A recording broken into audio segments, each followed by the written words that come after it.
Bom dia, irmãos. Estamos aqui para mais um EBD, para mais esse finzinho de EBDs. Nos últimos domingos eu tenho falado isso, mas tenho me alegrado muito em saber que estamos juntos, estamos aprendendo juntos. Muitas pessoas têm me procurado e falado que têm assistido às aulas, têm aprendido, Deus tem falado ao seu coração, assim como Ele tem falado ao meu coração também, né? Hoje nós vamos falar sobre algumas lições sobre a vida de José.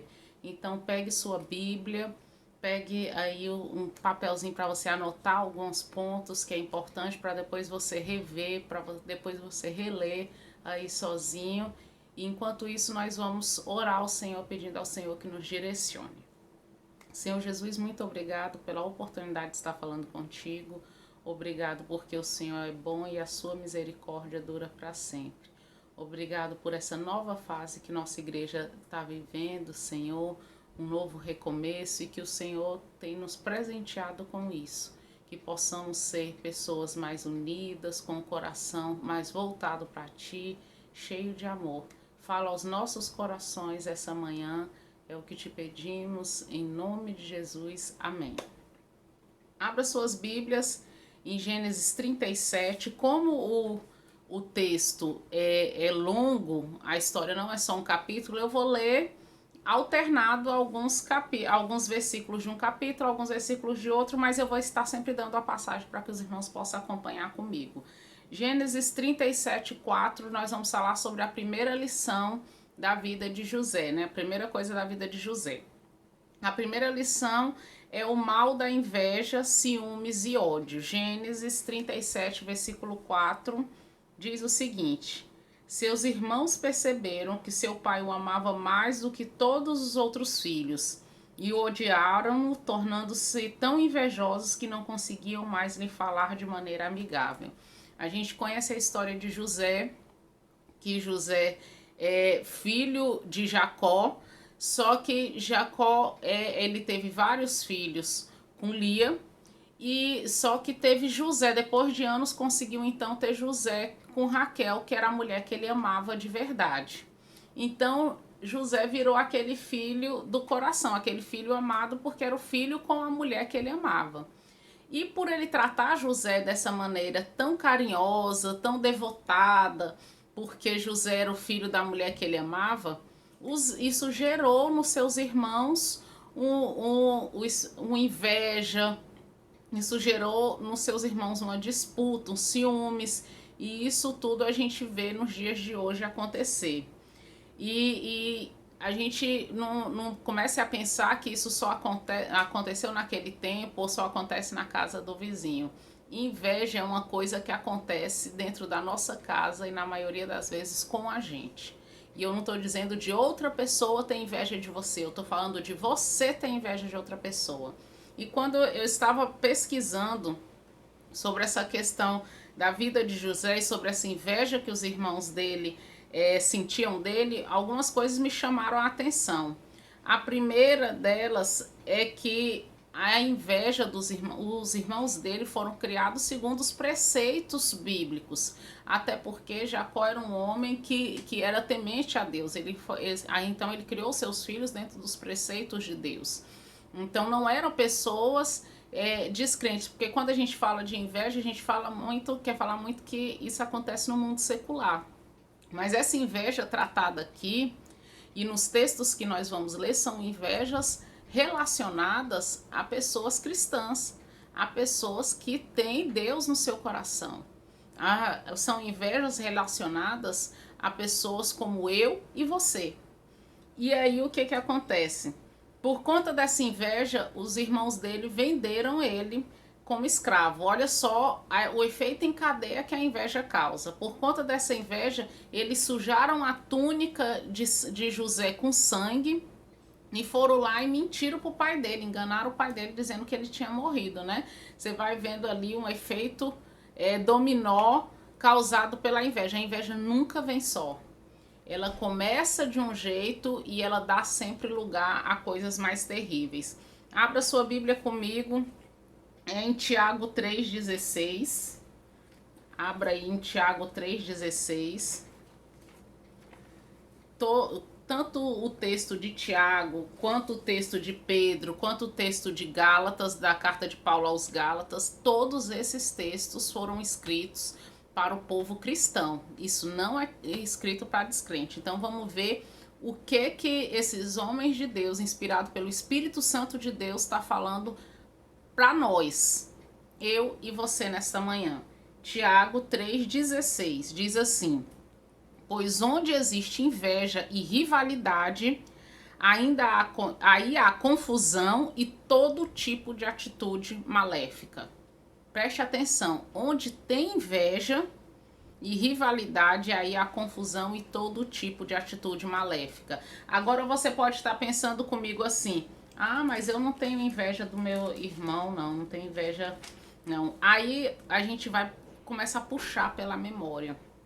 E aí a gente vê dentro da igreja aquela disputa por cargo, aquela disputa por títulos. A gente vê dentro da igreja a gente se reclamar porque um irmão foi elogiado porque fez um trabalho e não elogiaram o meu trabalho, do mesmo jeito que elogiaram o irmão. Ah, porque o pastor já visita a casa de tal irmão, sai para lanchar com tal irmão e não sai comigo. Aí você começa a perceber que ali dentro tem, que mesmo dentro do seio de uma igreja tem a inveja ali implantada. Até porque nós nascemos no pecado e o pecado ele habita em nós, então nós temos que estar lutando constantemente contra isso, porque o próprio texto diz que onde há inveja, existem mais coisas ruins aí cercando. Vamos para 1 Pedro, agora vamos ver o que Pedro está falando para nós. 1 Pedro, capítulo 2, versículo 1. 1 Pedro, capítulo 2, versículo 1 diz o seguinte, lembrando que é para nós crentes: portanto, livrando-vos de toda malignidade e de todo engano, hipocrisia, inveja e toda espécie de maledicência. Aí a gente já vê a inveja dando lugar à maledicência. Porque o invejoso, geralmente ele não guarda para ele. Ele comenta para a pessoa do lado. Ele comenta: olha, irmão, não sei o quê. Aí, assim, a irmã muda o penteado do cabelo, aí você já vê uma pessoa comentar com a outra ali: ah, mas aquele outro cabelo que ela tinha era bem melhor, daquele outro jeito. Aí o irmão compra um carro novo: ah, mas esse carro ali que ele comprou consome gasolina demais. São comentários que não há necessidade. O que eu tenho a ver se o meu irmão comprou um carro que gasta gasolina? Se ele comprou um carro que gasta muita gasolina, é porque ele está podendo bancar a gasolina. Então, eu não tenho nada a ver com isso. Se a irmã resolveu mudar o seu penteado, fazer uma transição capilar, usar o cabelo agora alisado ou pintado de vermelho, roxo, amarelo, o que isso está impactando minha vida? Nada. Se ela está gostando, ótimo para a irmã. O que eu tenho a ver se o irmão que está falando, às vezes lá na frente, fala às vezes uma ou outra palavra errada? Eu não tenho nada a ver com isso. Se Deus está recebendo o que ele está falando, se Deus está ouvindo e se agradando do que ele está falando, então eu não tenho nada a ver. E por que eu comento com meu irmão do lado? Isso é maledicência, e a Bíblia fala que onde há inveja tem esse espírito de maledicência no meio. Gálatas 5, 25 e 26. Gálatas 5, versículos 25 e 26, diz o seguinte: se vivemos pelo Espírito e andemos de igual modo sobre a direção do Espírito, não nos tornemos arrogantes, provocando-vos uns aos outros e tendo inveja um dos outros. Viu? Se a gente diz que vive pelo Espírito, então que a gente se comporte como tal. Então a gente tem que parar de ser arrogante, parar de ficar provocando um ao outro, parar de ficar tendo inveja um do outro. E isso a gente viu na história de José, a gente conhece bem a história de José e sabe o estrago que a inveja causou ali naquela família, né? E o tanto que a inveja dá lugar para hipocrisia, que dá lugar para maledicência e dá lugar para atos maldosos mais tarde. O segundo ponto da história de José que eu quero abordar aqui com os irmãos é a importância da honestidade. A gente vê na história de José que ele se recusou a brincar com o pecado. Quando a esposa lá do Potifar, a esposa do governador, pede para José se deitar com ele nega. Ele se recusa e ele fala, como eu posso pecar contra o meu Deus? Então, assim, ele se recusa. Por mais que ela fosse bonita, e aquela mulher era belíssima, por mais que ela fosse bonita, ele não foi lá querer dar uma espiadinha. Porque tem muita gente aí que fala assim, eu consigo chegar na hora H, eu consigo evitar de cair, mas eu vou dar uma espiadinha. Passa aquelas propagandas, você tá assistindo internet, e aí às vezes passa aquelas propagandas da mulher ali só com peça íntima, alguma coisa, aí você fica tentada a clicar em cima. Só uma olhadinha, depois eu saio, não vou viciar em pornografia não. Às vezes você tá passando ali um negócio ali, você assinou uma Netflix, outra TV por assinatura, aí tem aqueles filmes mais assim, e você vai lá, só uma espiadinha naquele filme. E isso é brincar com o pecado. A mente da gente ela é muito frágil e complexa e a gente não sabe quando a gente está realmente pronto para não vai cair nessas ciladas ou quando vai cair. Então é importante que a gente não brinque com o pecado. José não brincou com o pecado. José ele saiu correndo, largou até lá a veste que ele estava usando, porque a mulher agarrou na veste dele, saiu correndo, ele preferiu passar. Se fosse nos dias de hoje, tinham falado, ele é gay. Ele preferiu levar o nome ali de gay ou do que quer que fosse, de fraco, de não sei o que, mas ele preferiu levar os nomes que a mulher fosse dar para ele a ter que pecar, a ter que brincar com o pecado. E a gente vê que por conta disso José foi preso. Embora ele tivesse certo, ele foi preso. Nem sempre a gente agir correto vai nos livrar de uma consequência terrível. Mas nunca se esqueça, ainda que você agir correto, gere algum desconforto muito grande, gere um problema muito grande, Deus está à sua frente, ele vai corrigir, como ele fez com José. Vamos ler ali Gênesis 39, versículos de 1 a 23. Gênesis 39, versículos de 1 a 23. Abra sua Bíblia. Não deixe de abrir. Diz o seguinte: Contudo, Yahvé, o Senhor, assistiu José, estendeu sobre ele a sua bondade e poder, e o fez encontrar graça aos olhos do carcereiro-chefe, ele na prisão. Assim, o carcereiro-chefe transferiu para José toda a autoridade sobre o cárcere e sobre todos os que estavam ali presos, e ele se tornou supervisor de tudo que se passava na prisão. O carcereiro-chefe passou a não se preocupar com mais nada, pois tudo corria bem sobre a administração eficaz de José. Isso porque o Senhor estava com José e o abençoava com bom êxito em tudo que ele realizava.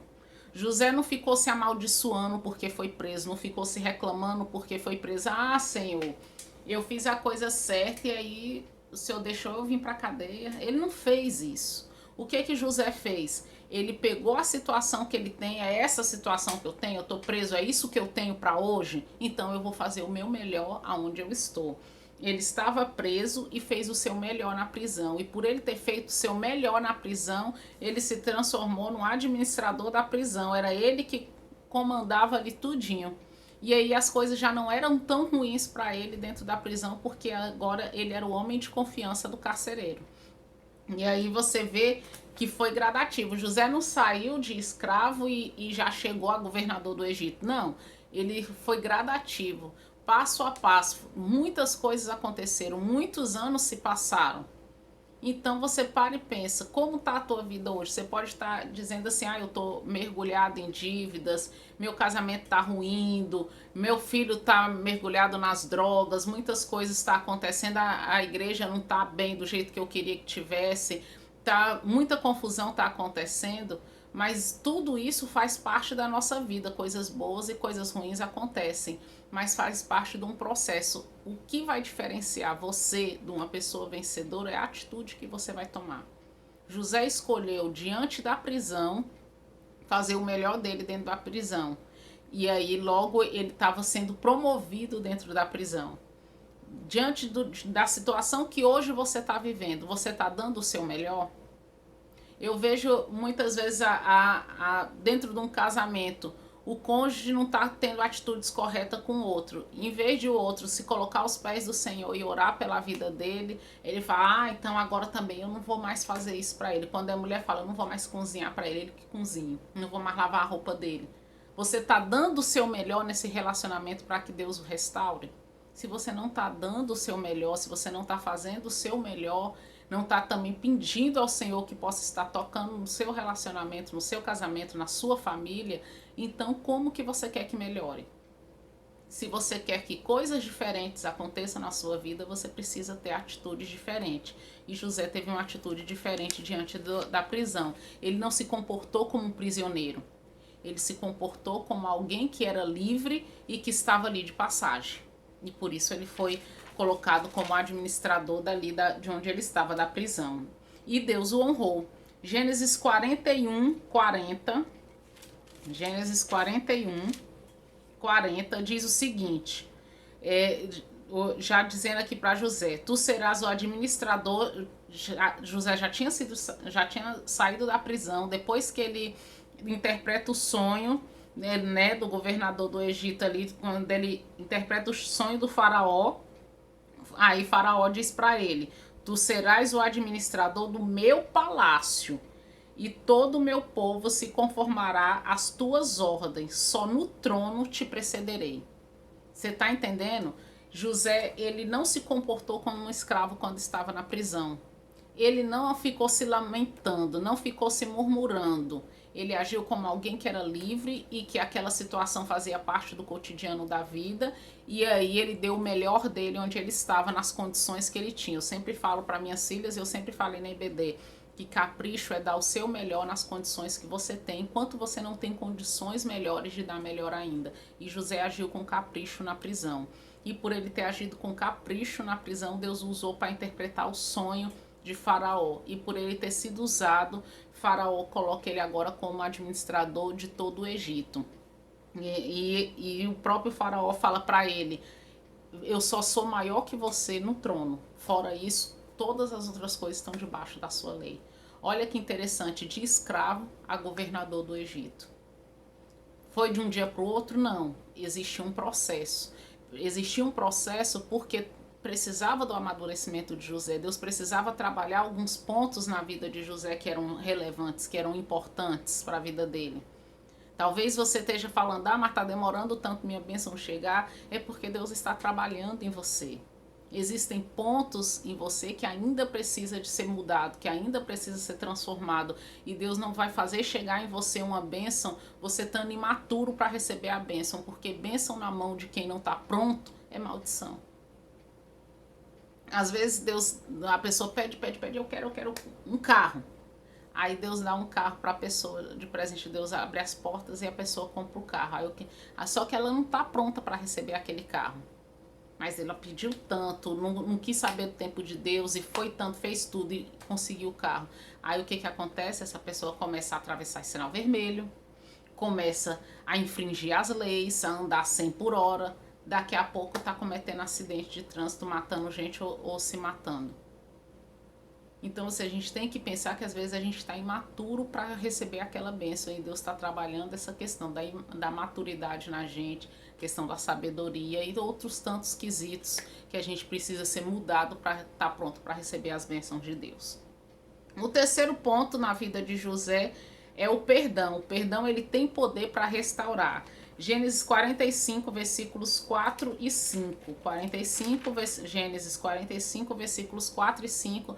José, já como governador do Egito, há uma seca na cidade onde ele morava, e os irmãos dele vêm ao Egito atrás de comida e água, e de repente chega lá e se encontra e percebe que é José que está governando o Egito. E olha a conversa que José tem com ele, ao tanto que Deus foi trabalhando na vida de José ao longo desses anos tudinho, inclusive ele trabalhou o perdão.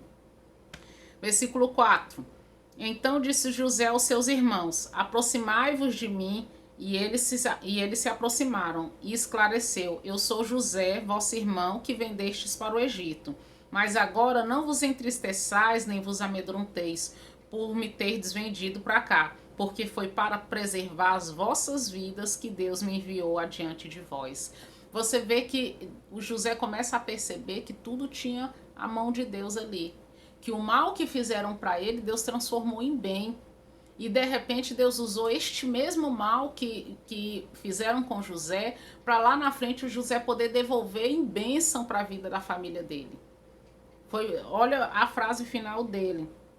Foi para preservar vossas vidas que Deus me enviou adiante de vós. Ele começa a entender que Deus ele permitiu que José fosse vendido como escravo, permitiu que passasse por aquilo tudinho, porque lá na frente a família dele ia precisar. E se ele continuasse só aquele menino que ficava sonhando, sonhando, sonhando lá na terra onde ele morava, ele não ia poder ajudar. José precisava estar numa posição que pudesse ajudar a família dele. Talvez Deus esteja querendo te colocar numa posição na qual você possa ajudar sua família, sua igreja, seus amigos. Só que para chegar nessa posição você tem que ser preparado. E ninguém é preparado em mar calmo. Bons marinheiros só são preparados em mar agitado. Nenhum bom marinheiro é preparado em mar calmo. E talvez o mar esteja agitado para você porque você esteja preparando. Você esteja se preparando para coisas grandes que virão lá na frente. Se transformando num bom marinheiro. E Deus transforma nossas experiências ruins em grandes bênçãos na nossa vida. A Bíblia fala assim, que nunca vi o justo mendigar o pão. Por mais que a gente às vezes passe por situações financeiras difíceis, já teve situações na minha família, na minha casa, que às vezes a gente não tinha nem o que comer e Deus providenciou o sustento daquele dia. Levantou irmãos que trouxessem cesta básica ou outra coisa. Isso não é vergonha, é o Senhor cuidando, é o Senhor abençoando. Outra coisa importante sobre esse ponto é que nem sempre Deus vai impedir que a coisa ruim aconteça contigo, que algo ruim te aconteça. Mas uma coisa você pode ter certeza, durante todo o processo disso que está acontecendo com você, Deus vai estar contigo. Mateus 28:20, ele fala bem claro sobre isso. Mateus, capítulo 28, versículo 20.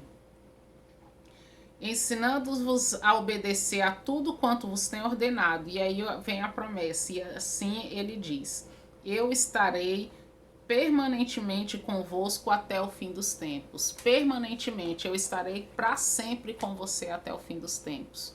Então, ele não diz assim, nos momentos difíceis, aí eu vou ficar de ladinho. Não, ele diz que ele vai estar com você o tempo todo. Nada é surpreendente para Deus. Nada para Deus é novidade. Ele está contigo o tempo todo. E ele sabe do que tu tá vivendo, do que você tá passando. O quarto e último ponto é saber do nosso propósito. Você sabe qual é o seu propósito? Você sabe para que Deus lhe chamou? Você sabe por que você está aqui? Sabe qual o legado que você quer deixar para os seus filhos, para os seus parentes, para as pessoas que passaram por você? Você sabe isso? José, ele aprendeu qual era o propósito dele. Olha só no versículo 7, Gênesis 45, no versículo 7, como José sabia exatamente o propósito dele agora. Deus enviou-me adiante de vós para garantir a permanência da vossa descendência na terra e salvar as vossas vidas com o livramento de um grandioso grupo de sobreviventes. Então ele disse ali que qual era o propósito de José? Era garantir a permanência da descendência dele naquela terra. Não era só sobre a família de José. Aquilo tudo que aconteceu não era só sobre José ou sobre a família de José, sobre uma lição que Deus queria dar nos irmãos invejosos. Não. A lição ali, a maior de tudo, o projeto central daquilo era garantir a sobrevivência de toda uma descendência de José sobre a terra. E José, para pensar, um único homem foi ali vendido como escravo, tudo parecia estar dando errado, tudo parecia, né? A gente sempre fala assim na nossa casa, quando um aparelho doméstico quebra, parece efeito em cadeia, né? Que aí um quebra, depois o outro quebra, depois o outro quebra, e é sempre quando a gente não tá com dinheiro para mandar consertar. Mas para e pensa na vida de José. De repente ele é vendido como escravo, aí quando ele acha que as coisas vão melhorando, a mulher lá pega e acusa ele de ter mexido com ela, aí ele vai preso, aí parece assim, uma coisa ruim chama outra coisa ruim, mas não. José estava lá, não se reclamou e ele ia fazendo o melhor onde ele estava. E isso foi levando ele ao cargo principal de lá, e porque ele sabia qual era o propósito dele. Ele sabia quem era o Deus a quem ele servia, tanto que ele, quando ele vai conversar com aquela mulher, ele diz para ela assim: eu nunca faria tal coisa com meu Deus, nunca pecaria contra o meu Deus. Ele sabia quem era o Deus quem era o Deus que ele servia, e ele sabia que ele tinha um propósito, que aquele Deus que ele servia tinha um propósito na vida dele. Você precisa saber qual é o seu propósito, para que Deus lhe chamou, para você entender o que está passando hoje na sua vida. De repente, o que você está passando hoje é porque Deus quer corrigir algum pecado, alguma falha sua, corrigir alguma fraqueza no seu caráter. Então, peça ao Senhor para que lhe mostre, para que você esteja sensível à palavra dele. Às vezes, tudo que Deus quer é te guiar para um novo lugar. Então, permita-se ser movido de acordo com a vontade de Deus. E José, ele sabia qual era o propósito dele. No início tudo parecia confuso, mas quando confiamos em Deus e ele nos guia. Vamos abrir aí em Provérbios 3:6. É o último versículo de hoje, Provérbios 3, capítulo 6, ou versículo 6. Provérbios capítulo 3, versículo 6. Reconhece o Senhor em todos os teus caminhos e ele endireitará as tuas veredas. Preste atenção, você reconhece o Senhor, sabe que ele está ali, que ele não te deixou só. Lembra do texto que eu tinha lido de Mateus 28:20? Estarei com você todos os dias, até a consumação dos séculos, até que ele volte, até que ele venha.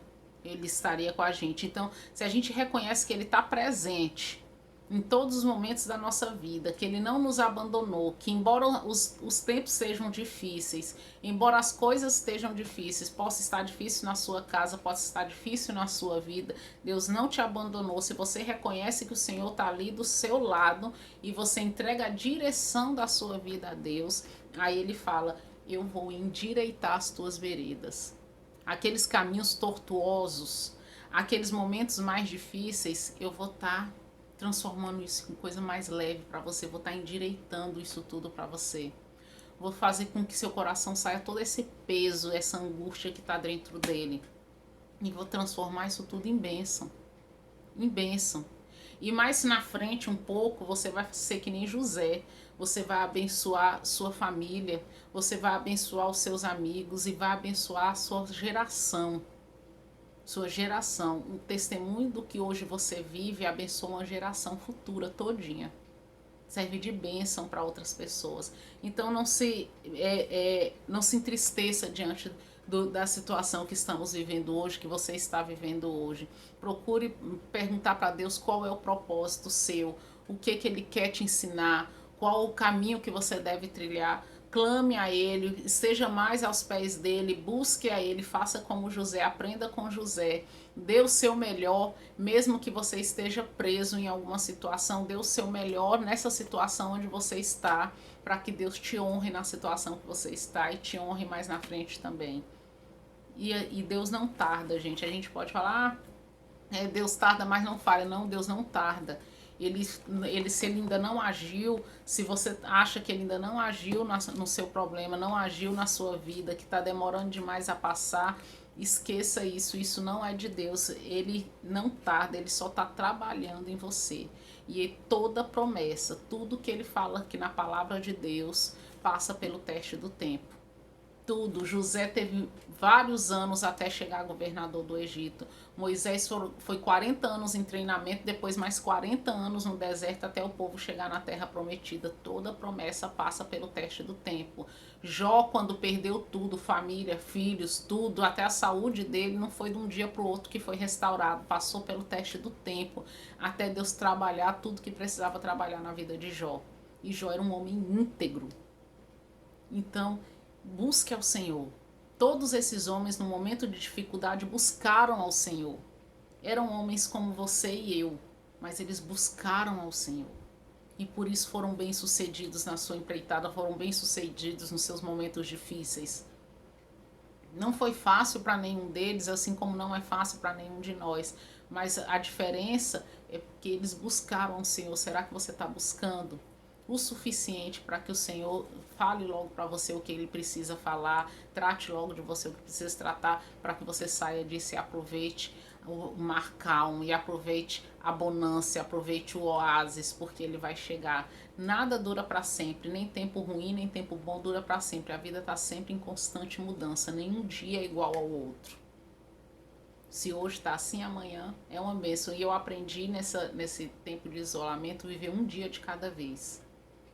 Vivo hoje com o que eu tenho em mãos. É o que eu tenho para hoje, é isso? Então vou me alegrar com as pequenas coisas.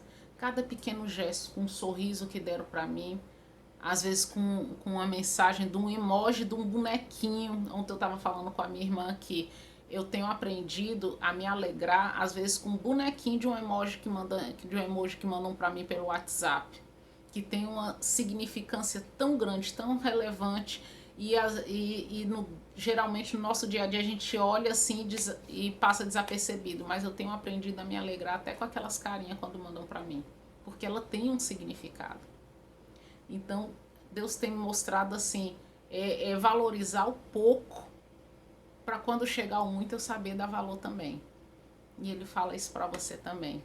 Aprenda com as lições de José, volte lá na Bíblia, leia desde o início toda a história de José, tudo que ele passou, tudo que ele viveu, e assim você depois aprenda, tire suas lições, anote e ore ali falando: Senhor, assim como o Senhor fez com José, faça na minha vida, me ensine as lições que o Senhor quer que eu aprenda com tudo que eu estou passando, com tudo que eu estou vivendo.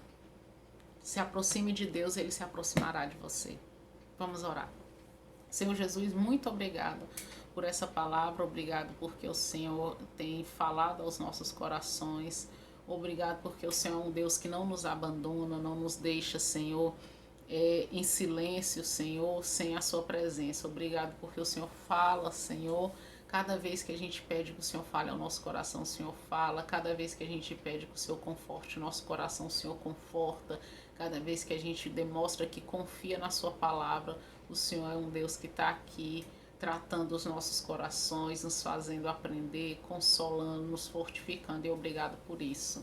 Fala aos corações da sua igreja, da sua noiva, Senhor. Faça a obra grandiosa, termine a obra grandiosa que o Senhor começou na sua casa. É o que te pedimos e te agradecemos com perdão dos nossos pecados. Amém.